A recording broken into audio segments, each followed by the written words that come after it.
Chapter 9 Evil Must Depart From Here. Queen was sitting at a well early the following morning, and Wanyenyekevu saw her looking into the well. A penny for your thoughts.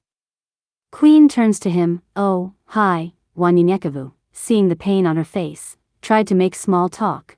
There is so much to do, and we have so many people to take care of, but I am confident we can do it. It's going to take time, but it'll get done.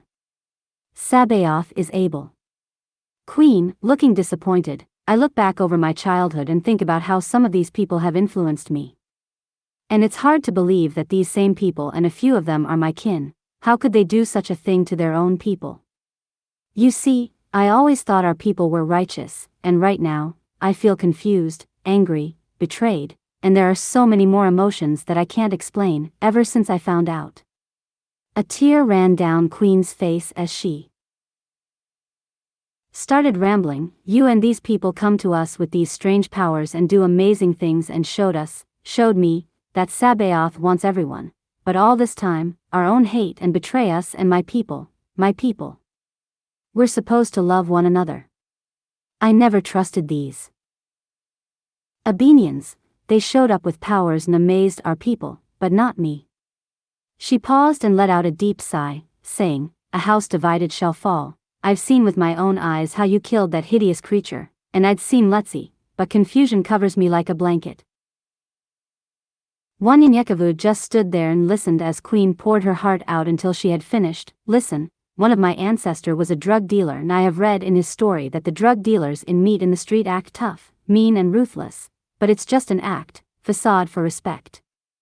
These are the people who are the kindest people in the world and will give you the shirt off their backs. However, the more money you make, the more you grow, the more respect you demand. You become callous, and would sell your mother for $1. Just as there are many people who were not us, who fought for us. History erased them from history books like John Brown, me and Friedrich was just talking about on yesterday. Virginia Foster Durr, J. Waddy's Waring, and McCarty Braden, Herbert R. Cole, and Jane Elliott. I'm sure there are many more who were not mentioned. Did they hide their names so we would not know of them? I do know that there's got to be a few out there now, somewhere, who believe what is happening now in this world is wrong, as I have met a few on my journey, and they are with us today. Sabaoth is no longer looking for blood that runs through your vein, this DNA thing the Abenians are looking at, nor is he looking for religious rites and routines, for there are many. For centuries, he's been looking at people's hearts. Paul taught us this in the Torah, and I, too, had forgotten until I made this journey. People with different cultures but the same agenda will surround us. That agenda is Sabaoth. We will learn from them as they learn from us. We shall see a little touch of heaven here in this land. No evil-hearted person shall be in our midst, for evil must depart from us. Friedrich walked up to them. I couldn't help but overhear your conversation, and I'm sure many of your people feel the same way as you, and we must talk about healing from so much pain. Do you have an intercom system that can be heard throughout the community? Queen says. Yes, we do, follow me. They walked and talked about the situation, and once in the building, Friedrich took a seat. May I have your attention, please? My name is Friedrich, and I'm here with Queen and Wanyenyekevu. Many of you may be engulfed in mixed emotions about what has happened in such a short period. We have to assess the power of love, hatred, and revenge. I'm reminded of the case of Cyntoia Brown. If it was me, I would have done what she had done, but that justice system was corrupted, and the old one here was just as bad as back then. You just didn't know it. Let it be known and clear that Sabaoth rules this city and, as I hear, the surrounding areas to the south of us, where Wanyenyekevu is from, live the same way. This new way of life is structured and ordained by Sabaoth. Should we destroy the Computans and the Anacotis? No, for our enemies are now our friends, our family. We must destroy evil, not people, cultures, or races, for even our people were involved in this. The power of Satan has many of them believing lies, but their hearts are filled with greed and the luxuries of this world. That is why they do what they do. We are being gathered from the four corners of the globe to become a great beacon to Sabaoth. Mark my words, it might be 20, 30, or even 50 years from now, but we will become such a great power, and they will welcome us back into their world. But I say stay here, separate yourself from evil, for it will only be a scheme to manipulate and divide us again. But Sabaoth will not move this little corner of the planet. It will be our own Lyle's Station, Indiana, but for Sabaoth. We are much larger than Lyle's Station, which was one of the earliest African American settlements in the United States. The town had a railroad station, post office, lumber mill, general stores, churches, an elementary school, and 55 homes.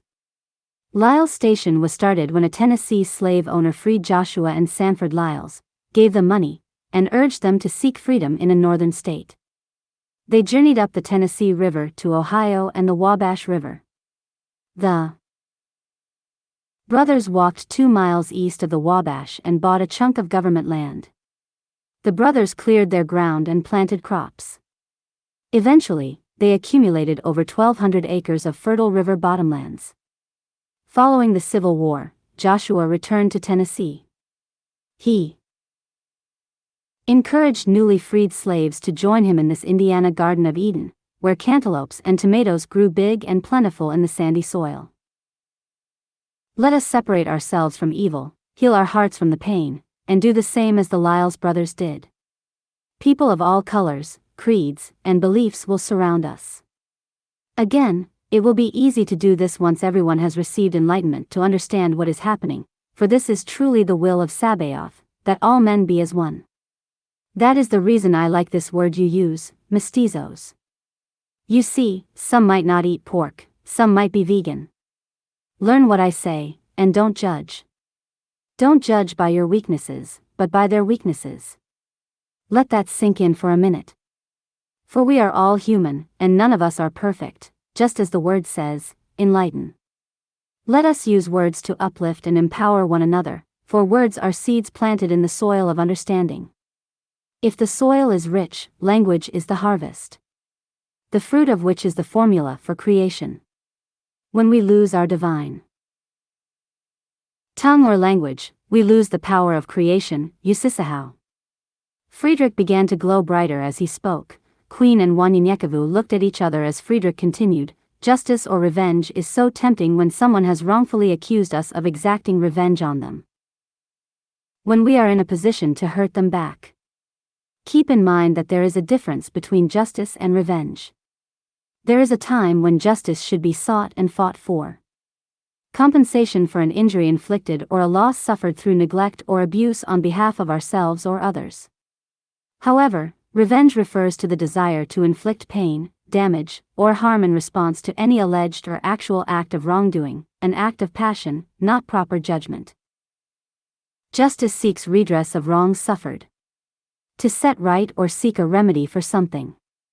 Revenge aims to hurt or inflict pain on the wrongdoer.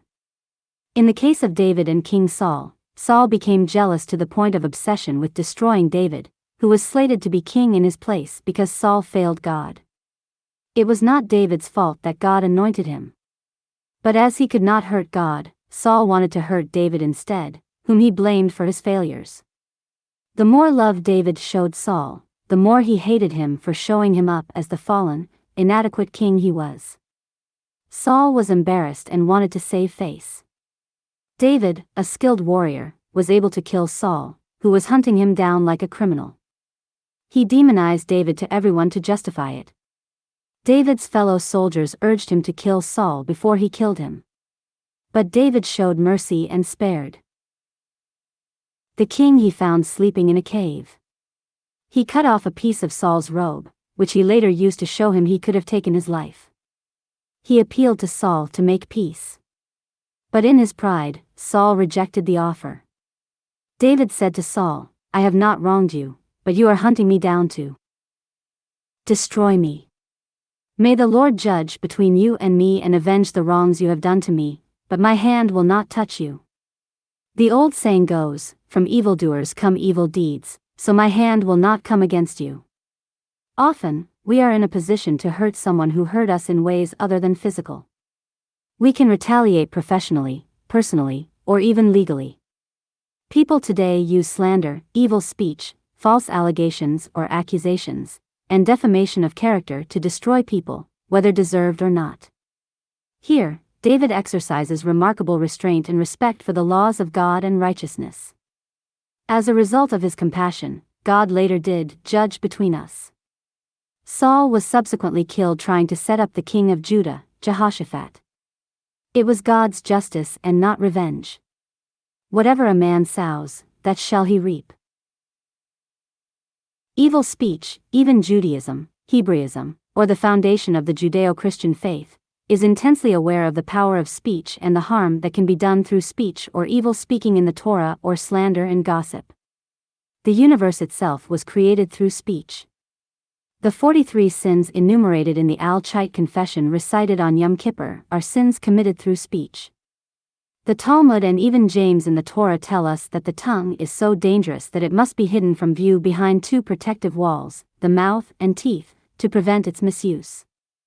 The harm done by speech is even worse than by stealing or cheating someone financially. Money lost can be repaid but can never repair the damage done by speech.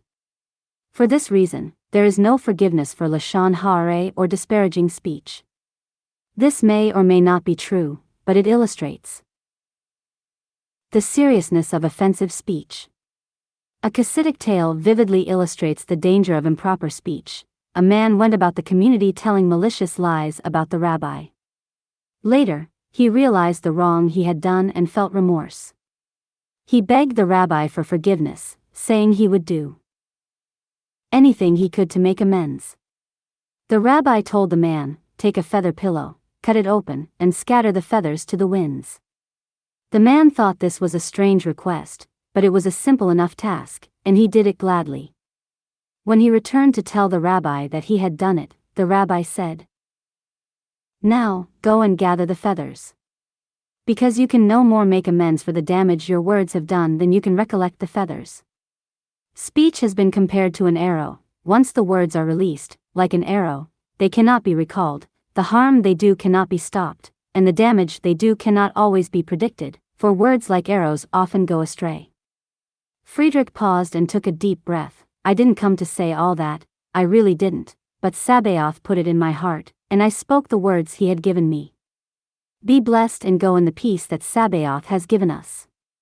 Queen and Wanyenyekevu looked at each other, and Wanyenyekevu said with a smile, "Sabaoth is able," and Queen replied, "Yes, he is." The days passed, and many of the enlightened from other camps around the region, dedicated to Sabaoth and his ways, gradually arrived in Tucson in great numbers, dwindling to a few until the last group. Young Yun and his men reported to Wanyenyekevu, "I am the last one, and all camps are secure, and they will report as soon as there is any mention of trouble."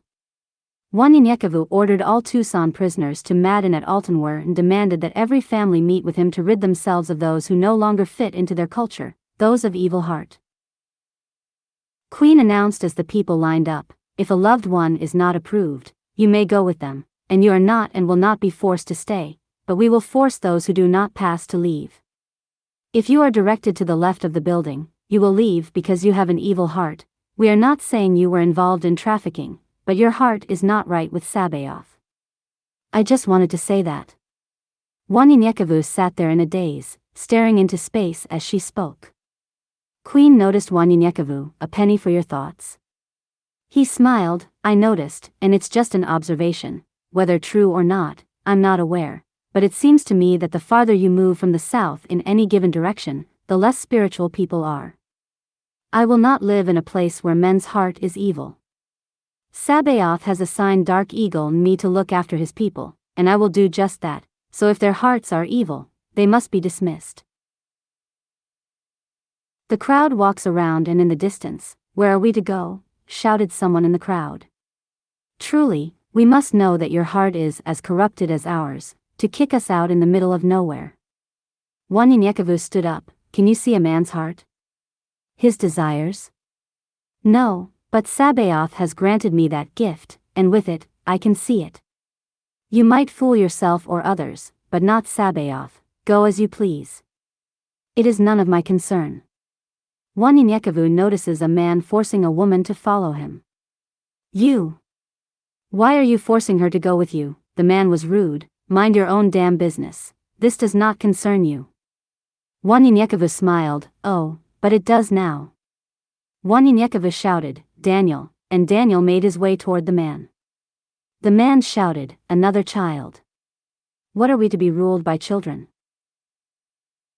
Daniel broke both of the man's legs, and as the man screamed in agony, he tried to attack. Daniel turned and broke his nose. Wanyenyekevu asked the woman, do you want to stay or go? The woman said, if you find me worthy, I will stay. The abuse of my children and me have gone far too long to go anywhere with this man. Daniel healed the man and told him to leave or die. Wanyenyekevu looked at the woman, saying, come and bring your children, let me see if you are to stay or leave with this man, for it seems he might need to be by himself for a while. The woman came to the front, along with her children. Wanyenyekevu talks to the woman, touching her and her children, your humbleness was proof. Enter to the right, you have a good heart. The man hesitated to leave, but Wanyenyekevu's words infuriated him. Wanyenyekevu whispered into Queen's ear. His anger will consume him, and he will try to kill me. He has a knife in his outfit on the right side. He shall attempt to kill me as soon as I reach for his hand. The man walked toward Wanyenyekevu. Sir, forgive me, I was just angry at my wife for wanting to stay. May I shake your hand as a sign of friendship and respect? Smiling with disbelief, Wanyenyekevu said, sure, but it will be your death. The man did as predicted, but Queen cut off his hands and then his head. After removing the body, they moved to another location and continued their work. Wanyenyekevu and Queen worked hard each day to move people into and out of the lines. Those whose hearts were pure went to the right, and those whose spirits were evil left, eventually leaving for Phoenix in the hopes they could find someone who would appreciate them there. Wanyenyekevu and Queen talked and touched the people. Day in and day out, they worked together. When they got tired, they would take breaks and go to the nearby ponds and lakes to get away from it all and a means to relax. They were still busy at work for 2 weeks when the communicators were filled with chatter from across the regions at their bases. Wanyenyekevu. Abenians surround us.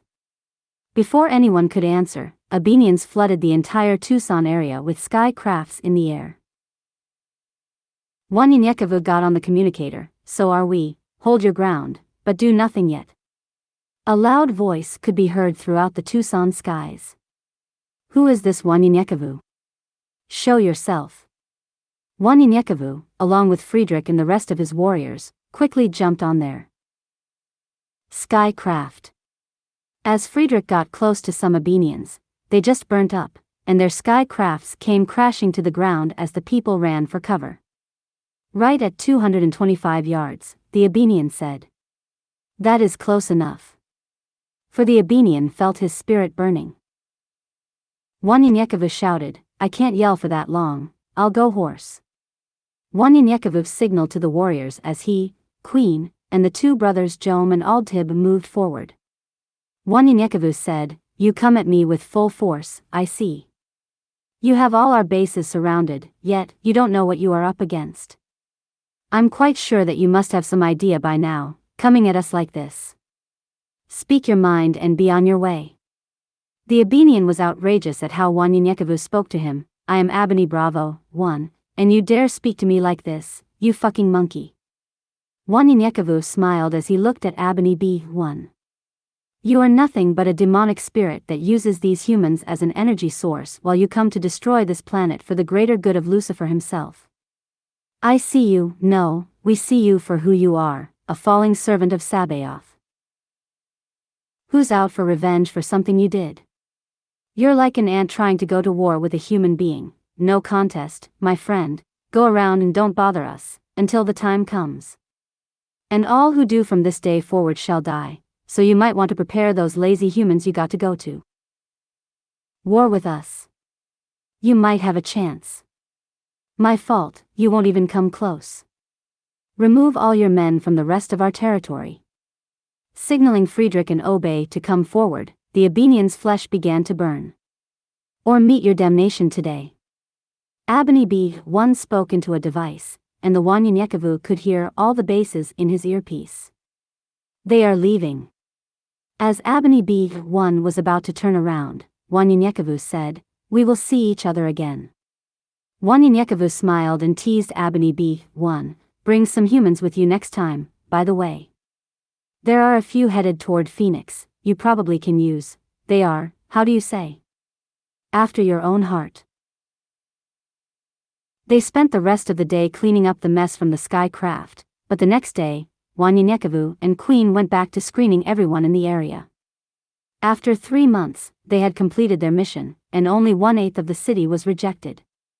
Wanyenyekevu and Queen became close friends after spending so much time together, making their task easier once completed. They announced that the rest of the week would be spent resting, before the Holy June. Many women spoke to Wanyenyekevu, and Queen appeared jealous of the unwanted attention. Friedrich saw the emotions and asked Queen to separate herself from Wanyenyekevu until after the Holy June but did not explain why. A clock tower was built for the entire city to hear, and at 0500 Monday morning, it sounded for the first time. The town was closed off, and the Holy June began. On the first day, Wanyenyekevu stood before the crowd with microphones and cameras pointing in his direction and started by saying, "The population here is about 13,000 people. We have 2,030 enlightened, roughly 65 men per enlightened. Some will take time, and others might get it the same day. Once you have found your gift, help those who have not found their gift." Looking at Obe, mind you, some gifts are not seen or not as obvious as others. But if you speak in new tongues, it's evident that enlightenment has been established. Take Daniel, for instance. We were unsure when he was enlightened because his gift was healing, so something had to be hurt to realize that was his calling. One thing is perfectly clear when you speak new tongues or see Friedrich glowing. You have truly been enlightened, for only those who are enlightened can see the Shekinah glory that overshadows Friedrich. Queen approached the podium. I am reminded of the Maroons, who were descendants of Africans in the Americas who formed settlements away from slavery. They mixed with the indigenous peoples, growing into Creole cultures such as the Garifuna and the Muskogos. It's fitting, I guess, that we should be these mestizos they are calling us. Mshika has taken all our differences away from us and created a new thing in Sabaoth through his sacrifice. Mletsi said this and I'm just now catching on. But it was so Tur, saying, "Those who you thought were your people will be your enemies, and your enemies shall be your people, your family." Don't think your people have become your enemies, for they were your enemies already because they loved themselves more than you. Queen handed the microphone to Dark Eagle as he approached the podium. Like Wanyenyekevu, I agree. I also would rather have a man who doesn't believe in Sabaoth with a kind and gentle heart in my presence than a man who calls himself a believer in Sabaoth but is filled with malice. With this being said, let us begin. The crowd cheered, praising Sabaoth with song and music, and many started singing. Soon many started dancing, and like a rushing, mighty wind like the day of Pentecost, many received that moment and started speaking unknown languages, French, Spanish and other languages unknown to them. It filled Wanyenyekevu with so much joy he, too, shouted and danced for joy. Those who came to assist stayed until all received their gifts, taught those with similar gifts how to use them, and tested their abilities. Dark Eagles, his wife, and Queen became empathic, feeling people's emotions. His sons had extraordinary touch, hearing, and vision. After 6 weeks, the city was reopened, and everyone was covered with the blood of Mshika. Dark Eagle and his 3 sons gave out the land as Wanyenyekevu and his warriors arranged their military according to their gifts. Queen was sitting in her room, and a thought came across her mind. Are there any clues? An addict asks a drunk to stop drinking. Did he forget that he was an addict? But to the drunk, he sees the other man, his fellow man, in a condition worse than he is. How can this be? A man who curses 24/7 asked a lady to stop smoking. Has he forgotten that what comes out of a man defile him, not what goes in? However, the lady who smokes asks the man, why do you speak the way you do?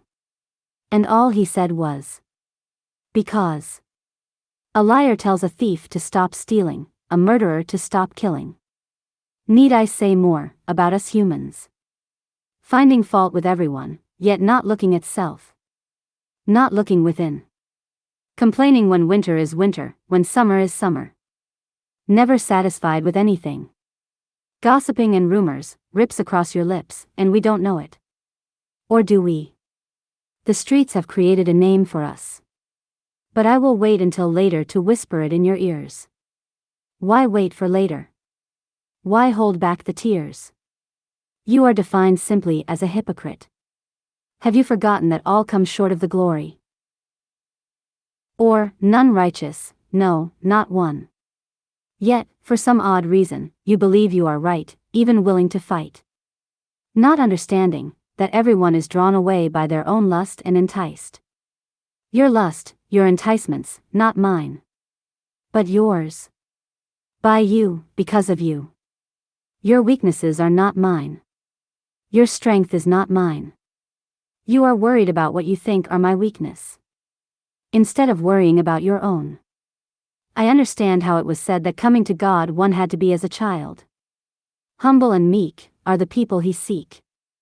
So, be understanding, seek knowledge, speak with wisdom. We are not perfect. We all have faults. Believe me, I can handle mine in due time. What about you?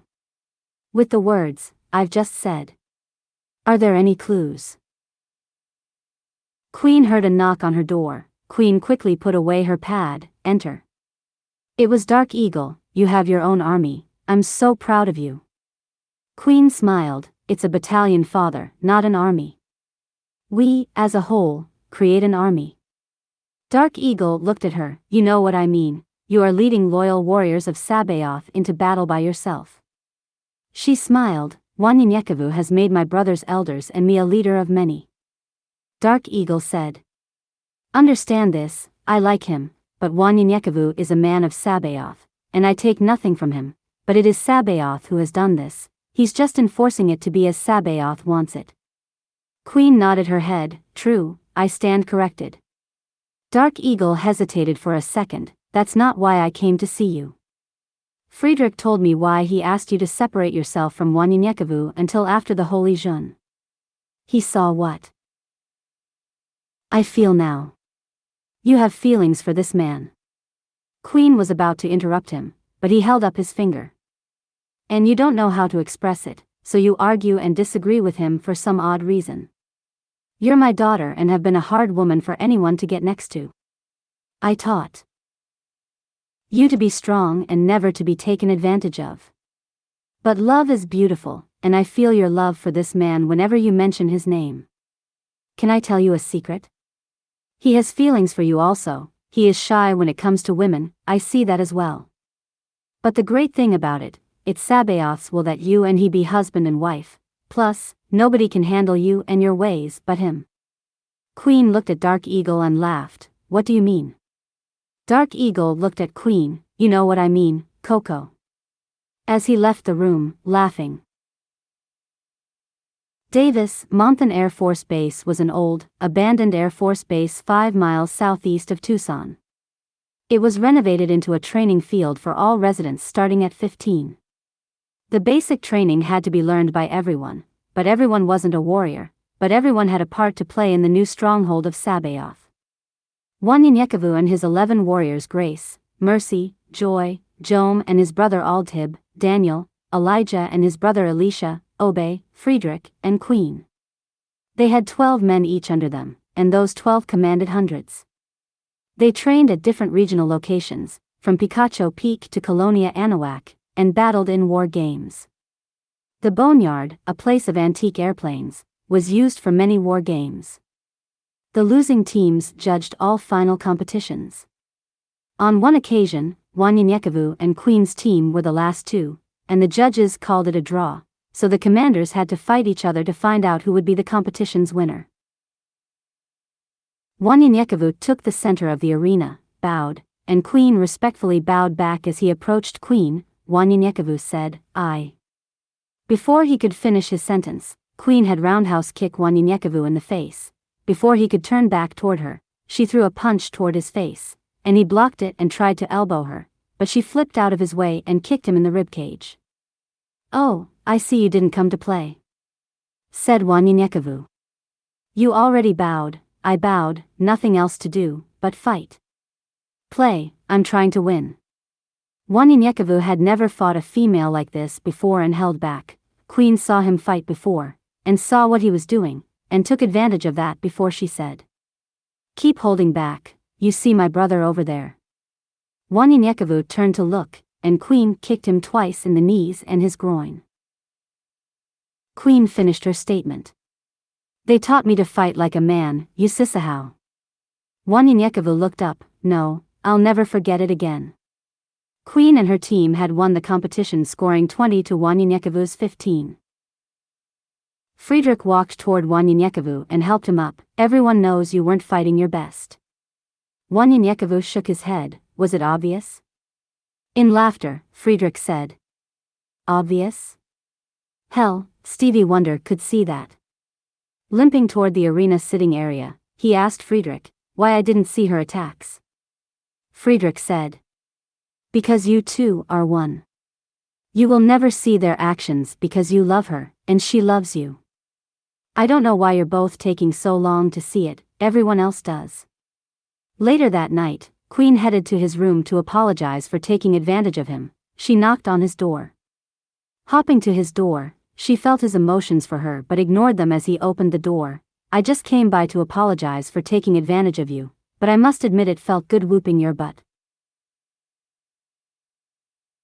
Wanyenyekevu had left his notepad open, and he stopped what he was saying and quickly rushed over to close it and put it away. Queen noticed it. "What you got there?" Wanyenyekevu felt embarrassed, and Queen felt his embarrassment. "Let me see." She reached for it. He blocked her hand. She countered, and he countered hers as he was doing so. There was a piece of paper on the floor, and she slipped as he gripped her arm. Trying to hold her from falling caused pain in his legs, and she fell on top of him, face to face with about an inch between them. They stayed in that position for 2 seconds as their hearts raced before Wanyenyekevu heard a bella over his earpiece. "Wanyenyekevu, I know you wanted me to keep radio silence, but this is an emergency." Wanyenyekevu quickly answers, "Call everyone for an emergency meeting in the conference room." Queen asked, "Who is that?" Wanyenyekevu didn't answer as he ran to the meeting, leaving Queen in his room. Queen grabbed his notepad and read his poetry. Adam and Eve. Adam and Eve lived a long time ago. They both made mistakes, but they didn't blame themselves. They blamed each other. Adam and Eve, one thing we know for sure, they loved one another. This we know. Eve, the mother of the living, gave birth to mankind. Adam, the father of mankind. Without them both, no man would be here. Let's make that perfectly clear. No man. No woman. At the same time, because of them, sin lives within. Sin is here to stay until the end of days. Something was missing before Eve came into Adam's life. He had to know something before she came. Love had to be proven. They were not here just to be fruitful and multiply. But Adam had to realize with his eyes. Realize he was alone. He was told to name the animals. As he named them, he noticed something was missing in his life. Something was wrong. Doe. Deer. Lion. Lioness. Bull. Cow. He was a man, he was missing the woman. And Eve was formed out of his rib. The missing link of man is truly a woman. Today that's hard to believe, but our example is Adam and Eve. She flips to the next page and notices, Bo, an unfinished poem. She reads, "Loving the way you make me feel. Before, during, and after a conversation. It's great. Do I have to stop searching for love today? Question. Are you here to stay? I've felt this way before, with a few. Now it's you. They were lovely women, again. Now it's you. Hoping the feeling is the same, hoping you are true. Only time will tell, if things will remain.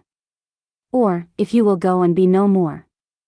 If it continues, I want to tell you something special. On our wedding day, it's simply I do. Small in stature, strong of heart. You know that's what I like. Large in knowledge, something I crave inside. Huge in spirit, a sparkle in my eye. Hope you understand these lyrics. Seeing a lot of things, the same. We've been through the same. Love the same. Looking for the same thing. Would you like to carry something for me? My last name. Want to be more than a friend one day. A lover, a friend. A husband. Queen sat down on his bed and finished it. So, you want to be my beau. The one that only my heart will only know. Entering into the depth of one another's soul, as we bond and continue to grow. Understanding the meaning of love. Through the words we share. Leaning on one another, when the load is more than one can bear. Reading your heart with the look in your eyes. Never allowing our love to die. Standing by my side through this storm of life. For you have chosen me, to be your wife. For now, and forever, until death do us part. If you can promise that, you can have the keys to my heart. You ask if I am the one. Asked. Is this time for real? Only if we really understand how we feel. The love we share is not yet of physical touch. So, are you sure that it is me that you love so much? I never knew true love, I never thought it was for me. Now you tell me that it could be. A chosen one even for me. That it is you, my love, so true, that I have waited so long to embrace. Standing at the altar, now love fills that space, as we stand here, face to face. Queen was shortly summoned to the meeting about 10 minutes later. Wanyenyekevu waited for everyone to be seated. First, I want everyone to meet Abella. I didn't know who to trust until after enlightenment, so we didn't tell anyone about her, him, it.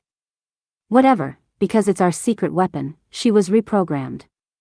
It's the AI that was at the abyss that Jonathan and Elijah used to monitor the global communication and satellite systems. The Abenians used her to analyze data for them.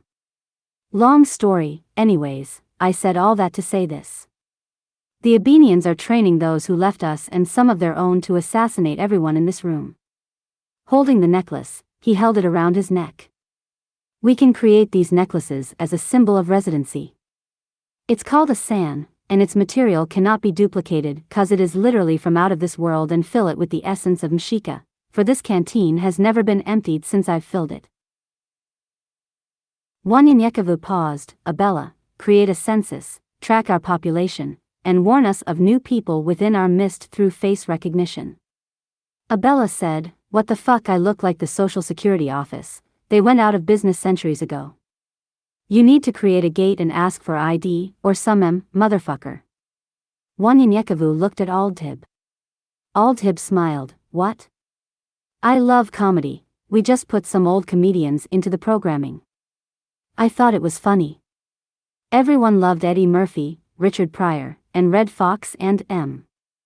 You lucky I didn't put Rudy Ray Moore in the program. Wanyenyekevu then said. Abella, make the necklaces as soon as possible, please, Abella said. Since you said please. Everyone enlightened was given sands. For months, they trained and built a fortified wall using speedsters around their entire region. Depending on the location, they placed sensitive sensors around mountainous or rugged terrain to detect movements up to 5 miles away. Abney Bravo, 1 became more and more furious, for he wanted to destroy whoever or whatever had the power to destroy them just by their presence and would send out spies, but no one ever came back. Wanyenyekevu commanded that their airspace be clear of all Abenian and their allies. They destroyed all Abenian sky crafts and intruders on sight. Therefore, Abney B1 forced all of their human counterparts and trained them for battle.